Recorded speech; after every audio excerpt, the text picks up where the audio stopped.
Bonjour, Monsieur Mbelou.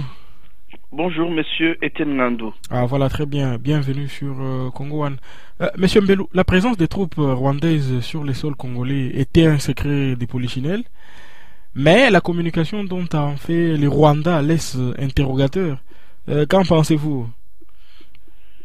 Ce que je pense, c'est que d'abord, les Rwandais, quand nous parlons des Rwandais, nous devons toujours préciser qu'il s'agit des Rwandais qui travaillent avec monsieur Paul Kagame, avec les gens comme les James Kabarebe, les Mushikiwabo, etc. Les Rwandais se moquent de nous. Hein. Ils se sont rendus compte que nous n'avons, pour un certain nombre d'entre nous, aucun sens de l'histoire et de la succession des événements. Ils savent qu'ils peuvent monter des scènes de théâtre à tout moment et que tout de suite après, nous passerons, nous, à autre chose et que nous allons vite oublier. Quand vous considérez la scène telle qu'elle s'est passée, si vous avez la vidéo, vous pouvez encore la revoir. Ces gens-là rigolent quand ils sont en train de changer leurs uniformes, quand ils passent des uniformes des FRDC à leurs propres uniformes. Ils rigolent. Ils rigolent entre eux et avec les soi-disant hauts gradés de l'armée congolaise.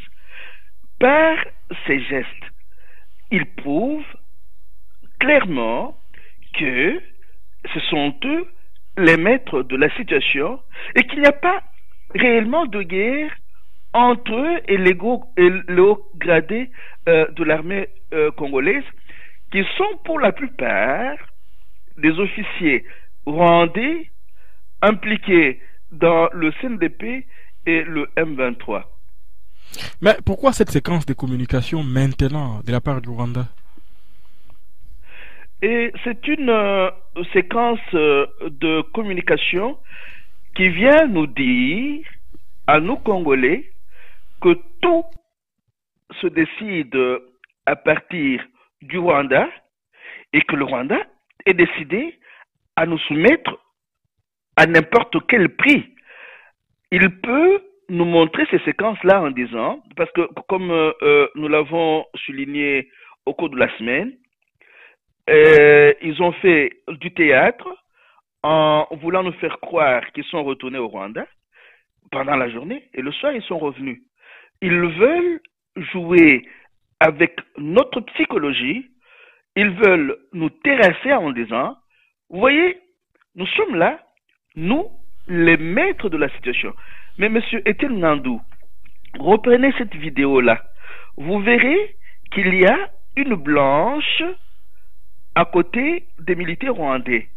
C'est-à-dire que quelque part, ces Rwandais qui agissent sont forts du soutien des faiseurs de rois, ils sont forts du soutien de leurs parents, et la dame-là est en uniforme américaine. Donc, cette séquence vient nous replacer face à la véritable nature de la guerre de basse intensité qui se mène chez nous, une guerre qui nous est menée par les États-Unis, la Grande-Bretagne et leurs alliés, avec le Rwanda comme sous-fifre, comme supplétif.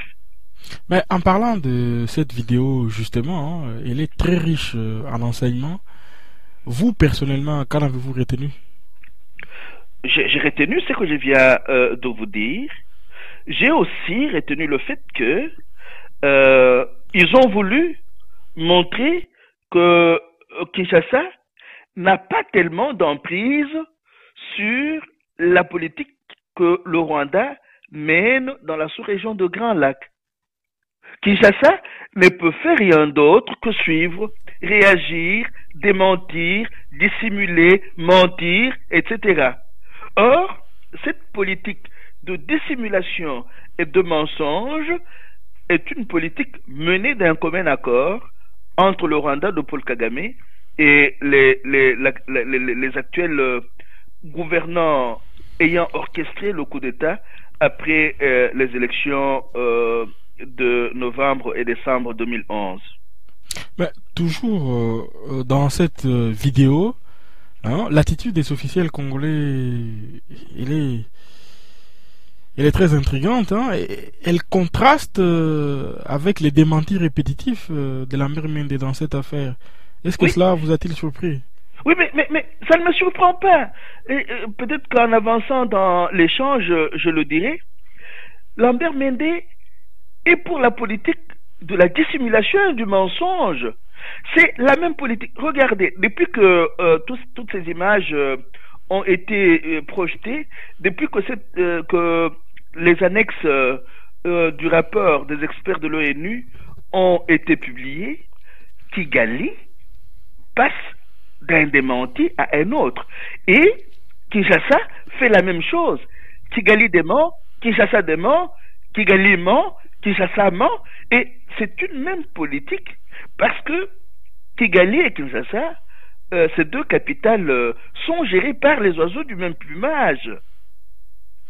Un mot sur les cas Lambert Mende, justement, hein, l'actuel porte-parole du gouvernement de Kinshasa. Ne représente-t-il pas les travers de tous les politiciens congolais, c'est-à-dire opportunisme, pour ne pas dire la médiocratie comme certains?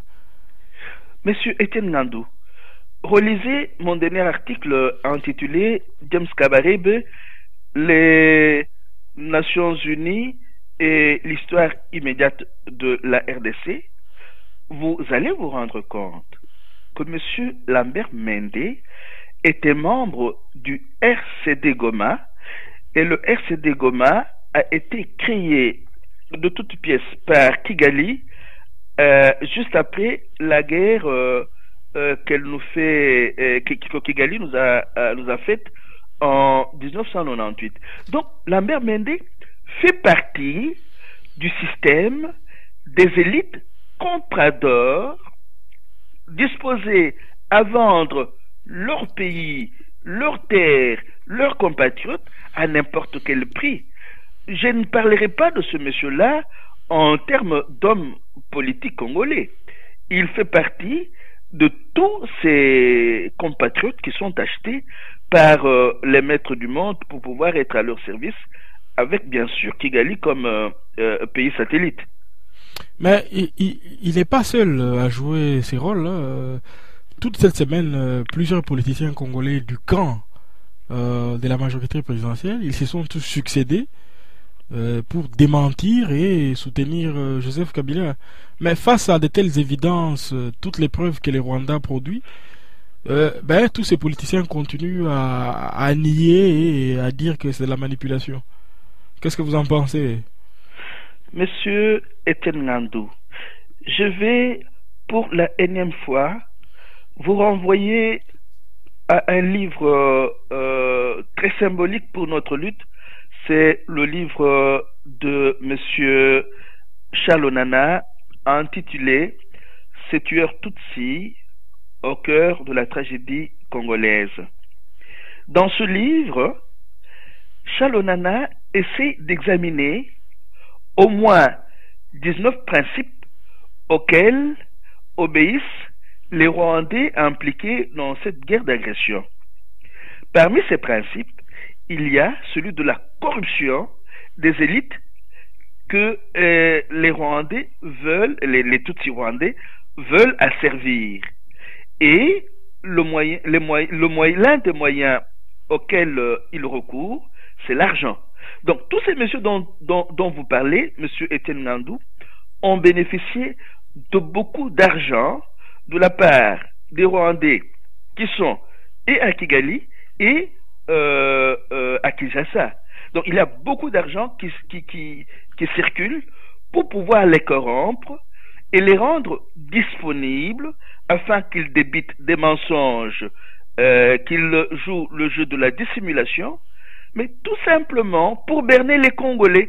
C'est une rhétorique qui n'a rien, mais absolument rien à voir avec la vérité des faits.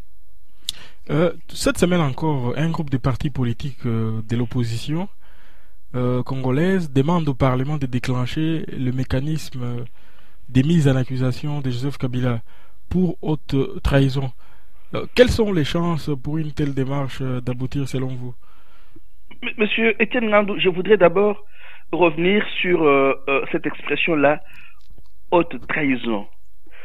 Je vous avoue que je ne comprends rien, mais absolument rien, à la démarche de ces soi-disant politiciens congolais. Kabila, ou celui qu'on appelle Joseph Kabila, n'est pas tombé dans la haute trahison. Non. Kabila réalise de manière maximale sa mission. Nous commettons une erreur grave quand nous croyons que ce monsieur-là est tombé dans la trahison. Comment est-il venu au pouvoir? Il est venu au pouvoir après l'assassinat de Laurent Désiré Kabila. Il n'a pas été élu pour être président du Congo. C'est maintenant, après la mascarade électorale de 2006 et celle de 2011, qu'on en parle en termes de président. C'est un usurpateur qui est venu au pouvoir avec la bénédiction des faiseurs de roi, mais après l'assassinat de Laurent Désiré Kabila, c'est à lui que ce crime-là a profité. Alors quand aujourd'hui nous parlons de trahison, nous oublions comment ce monsieur est devenu président et quel a été le rôle qui lui a été assigné.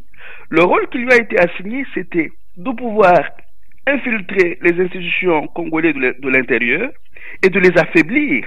Parler de trahison, c'est faire comme si ce monsieur était venu au Congo pour être au service des Congolais. Non. Et aujourd'hui, avec tout ce que nous avons vu, nous avons des preuves palpables de la façon dont il réalise sa mission et de manière maximale.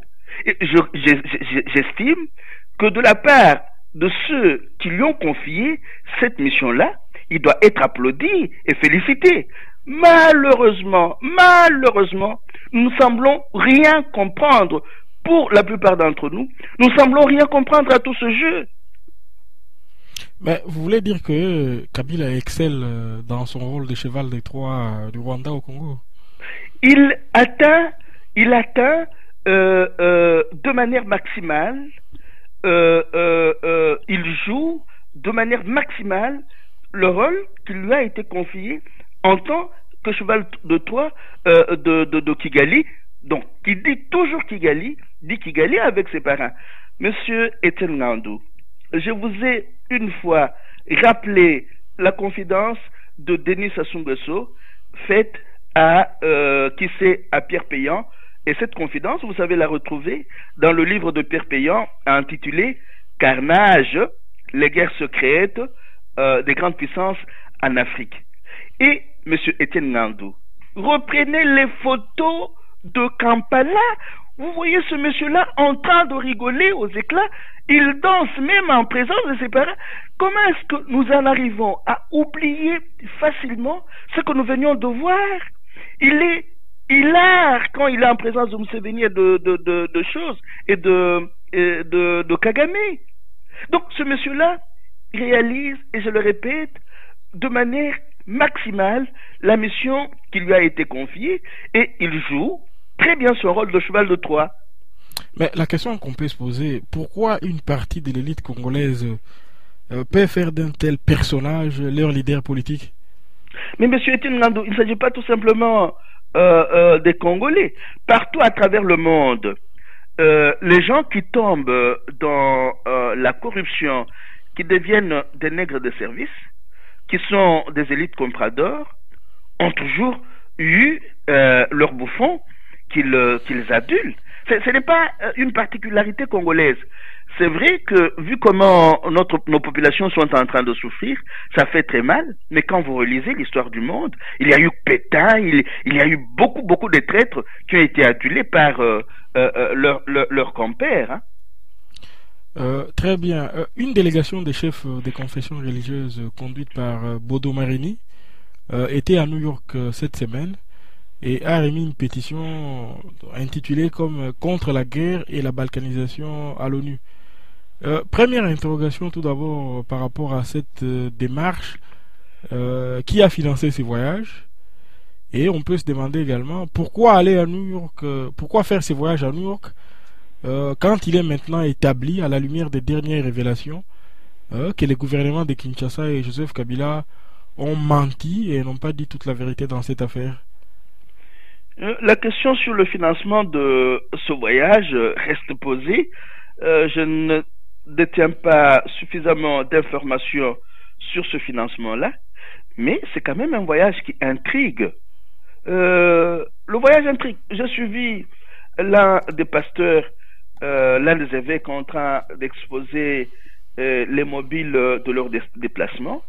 Mais encore une fois, ce qui me fait mal, ce qui, à un certain moment, me trouble, c'est que dans la présentation des mobiles du voyage et dans l'accusation portée contre Kigali, contre le Rwanda de Paul Kagame, aucun lien n'est fait entre ce qui se passe à Kigali et ce qui se passe à Kinshasa.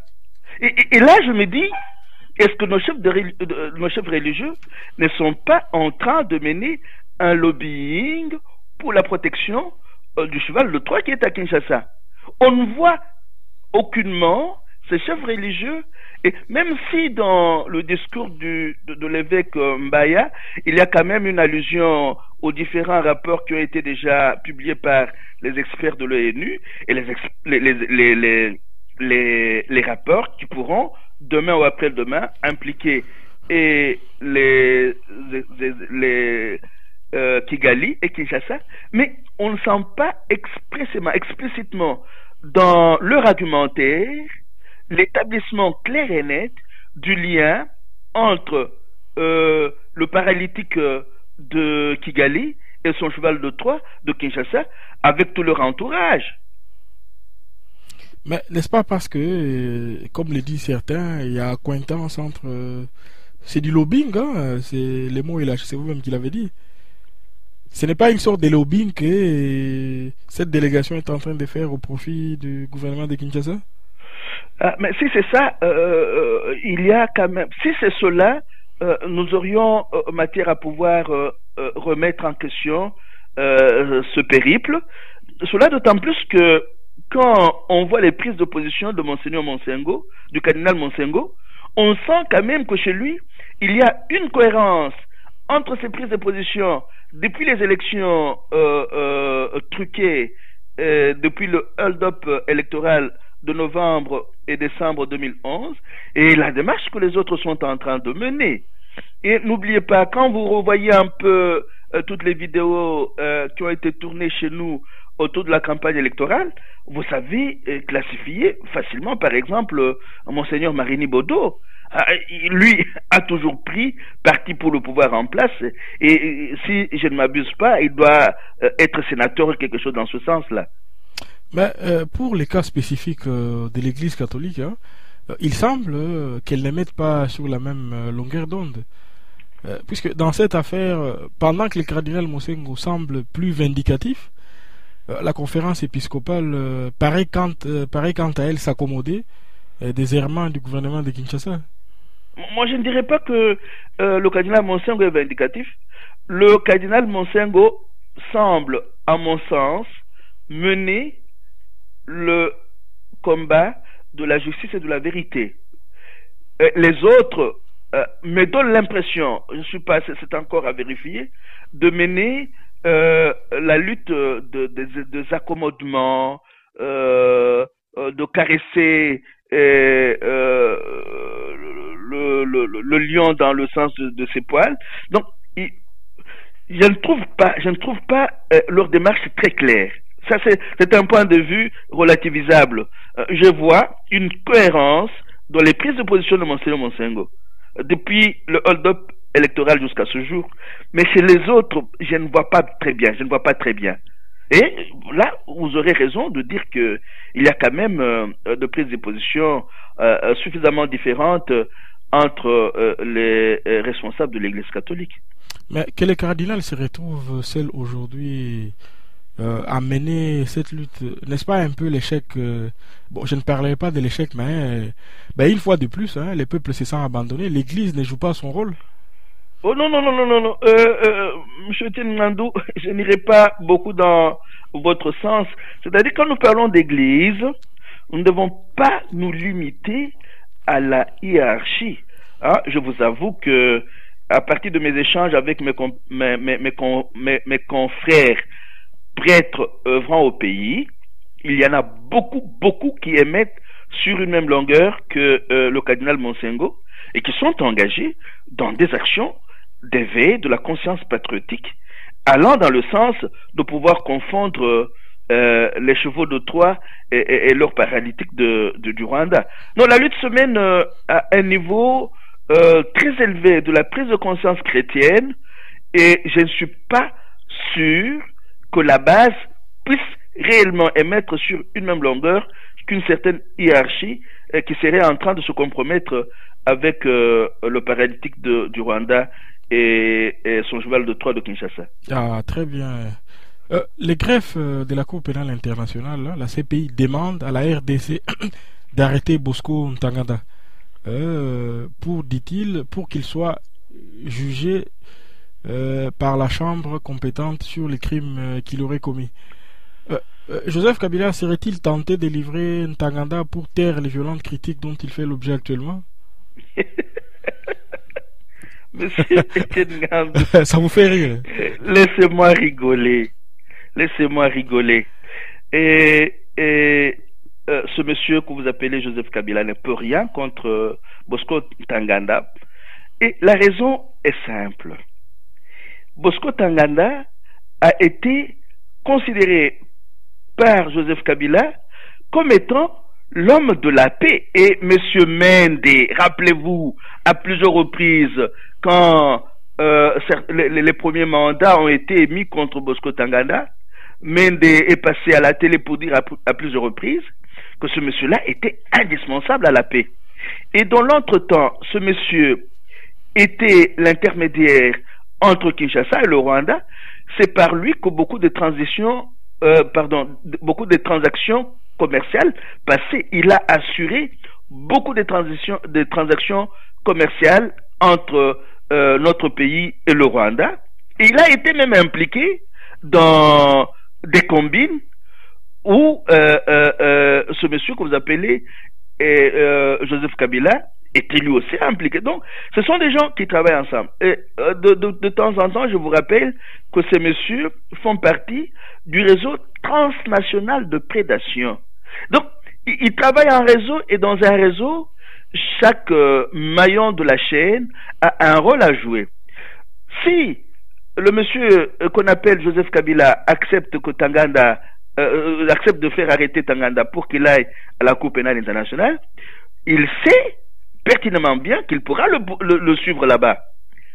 C'est de deux.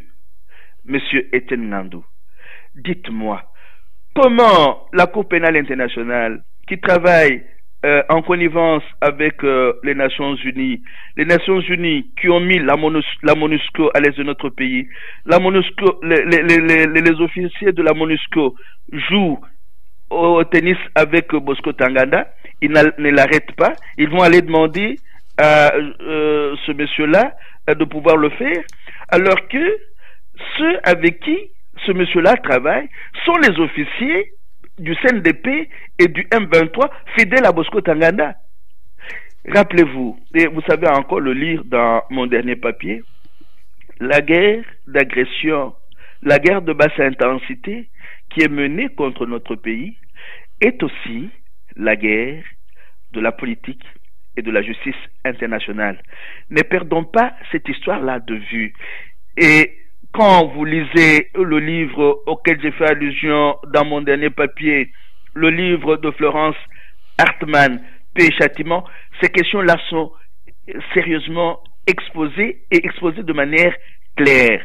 Je peux encore évoquer le livre autobiographique de l'ex-procureur du tribunal pénal international pour le Rwanda, la procureure Carla Del Ponte. Elle dit clairement ce qui se passe à ce niveau-là. C'est de deux. De trois. Mais Bosco Ntaganda, c'est quoi? Bosco Ntaganda pourrait servir de soupape de sécurité. C'est un air de service comme Kagame, comme le monsieur dont vous parlez, comme les James Kabarebe et les autres. Arrêter Bosco Ntaganda ne va pas mettre fin à la guerre d'agression. On va tout simplement faire sauter une soupape de sécurité, et les véritables acteurs, les acteurs majeurs de cette guerre-là resteront tapis dans l'ombre. Ils pourront susciter d'autres Bosco Tangada. Sinon, après l'arrestation de tous ceux qui sont déjà aujourd'hui à la CPI, cette guerre-là aurait pris fin. Mais comme c'est une guerre de basse intensité, orchestrée par les grandes puissances pour assurer l'approvisionnement en matières premières stratégiques de leurs industries, cette guerre ne pourra prendre fin que le jour où les rapports de force vont changer entre la population congolaise et ces grandes puissances qui soutiennent, des grandes puissances sur le déclin, qui soutiennent l'Ouganda, le Rwanda et le Burundi. Donc, pour l'instant, personne n'a intérêt à livrer Bosco Ntaganda à la CPI, surtout pas Kagame ni Joseph Kabila. Que Bosco Ntaganda soit livré ou pas, ce n'est pas la question. La question n'est pas là, monsieur Etienne Nandou. Demain, même sous Kagame là, Mobutu est parti, la donne n'a pas changé au Congo. Demain, même sous Kagame là, peut partir du pouvoir. Et les faiseurs de rois ne pourront rien faire s'ils ne sont pas sûrs de pouvoir remplacer ces marionnettes par d'autres. Le problème, c'est changer les rapports de force entre les masses populaires mobilisées comme un seul homme et les faiseurs de rois. Le problème, la question est à ce niveau-là. Tant que les rapports de force n'auront pas changé, ils vont faire sauter certaines marionnettes, ils vont les remplacer par d'autres.